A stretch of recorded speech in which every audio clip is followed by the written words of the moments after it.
Hey, ladies and gentlemen, thanks for joining us in Trying Science. Today, don't forget you guys have some homework, so be checking Schoology and catching up on that. Let's take a look at our science question of the day. What is natural selection?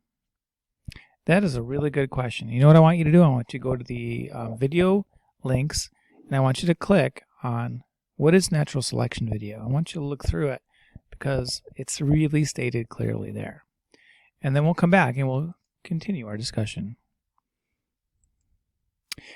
So, have you ever noticed that many things have solved a problem?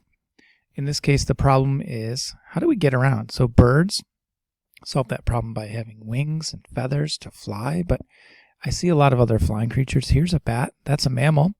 It's using skin and bone, like this flying squirrel. Here's a lizard and a fish and insects. All have used different ways to solve that problem. Well, how did all those wings develop? Are they related? Well, actually, no. The wings in an insect are quite different than the wings of a bird, and they're actually genetically completely different. So it seems like being able to fly was such an advantageous trait that it developed separately in several different types of things. Other senses like seeing and eyes are similar. You know, it's a pretty good trait to have. So that trait has developed many times in many ways in different living things. These traits that are helpful or advantageous are called adaptations, and they're the key foundation of when we talk about natural selection. Here is a couple of examples of a good adaptation. Camouflage. Find the leaf. Gotcha, it's not a leaf, it's actually an insect. This type of camouflage occurs when the creature actually looks like the thing it's trying to blend in with. In this case, the legs and body have changed shape and form, so it actually looks like a leaf. This toad still looks like a toad. The only thing that's different is its coloring matches the bark of the tree where it lives. How about bird beaks? These are all adaptations. Depending on where the bird lives, it's more advantageous to have a beak that's flat, maybe in water, or sharp and pointy. If you're in the jungle, different beaks developed to allow that bird to survive in its environment. Here's an example of a bird that's beak is perfectly matched to the flower. But don't forget, this is alive too.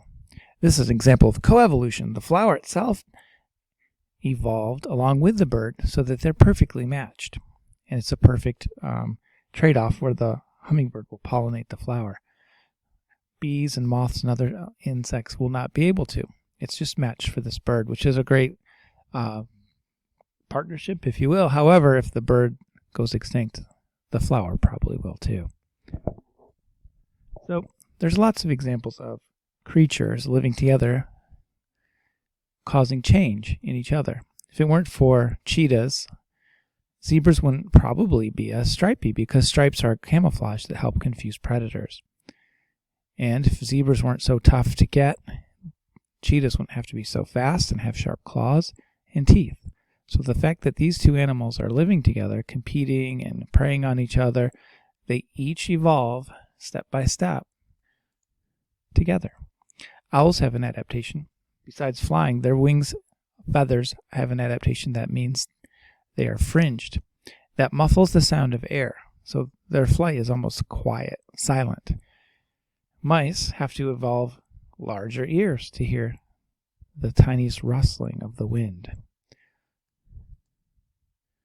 Not every adaptation is a trait or a physical thing. Sometimes it's a behavior. Behaviors could be like living in groups. It's a really successful strategy.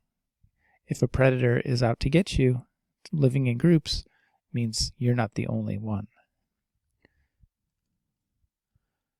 And sometimes just looking toxic is enough. Here's a monarch butterfly that's toxic or tastes really bad to birds. That's because it eats nothing but milkweed plants when it's younger. Milkweed's kind of bitter and has different chemicals that the butterfly stores in its body and makes it distasteful to birds. But birds will not eat viceroy butterflies either, even though these taste fine.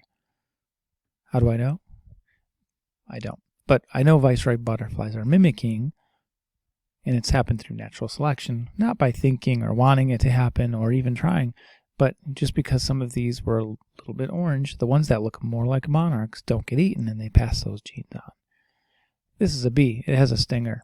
Stay away from it. This is a fly. A robber fly doesn't have a stinger, but it has stripes like a bee. So guess what? Things stay away from it. Here's two snakes. One's poisonous and one's not. I don't know about you, but I'm going to stay away from both of them. I forget the nursery rhyme about yellow, friendly fellow, or something.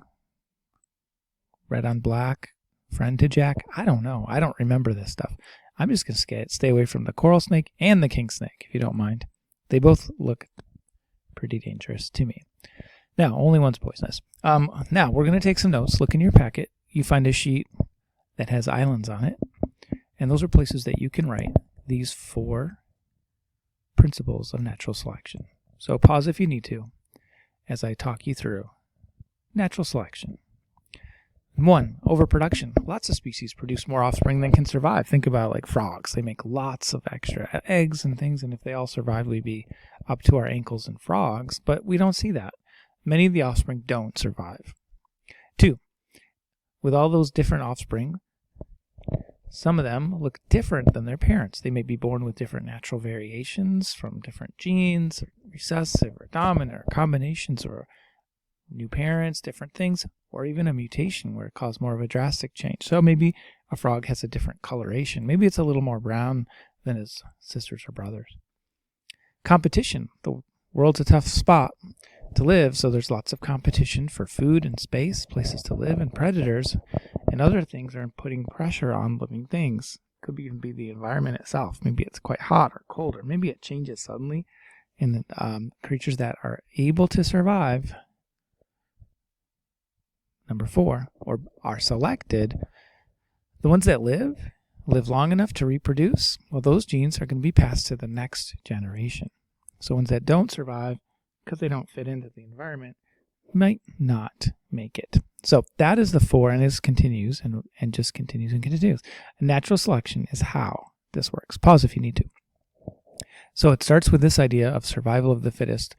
One of these colors, in this case, is fits in better. So it fits the environment.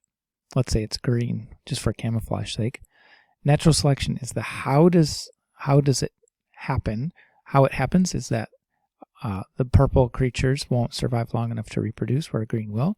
And the what is evolution over time. If this sticks, if this continues, then the purple gene will be reduced to such an extent that it won't even be there in the population. So this is a thing. This is the how it happens, and this is the what happens. So now that you've done your notes and you followed along, you can go and do your homework, one of which is the natural selection homework, which talks about polar bears. They have lots of great adaptations, as you can see, for fitting in to their environment. If the environment changes, though, the polar bear may be in big trouble. Why don't you guys go ahead and try your homework, see what you think, make sure you answer nice, complete sentences. And if you need to go back and check anything else out, or check out those online lessons for the video, please do that. And I just want to thank you guys for trying science, and I'll see you on the next one. Bye for now.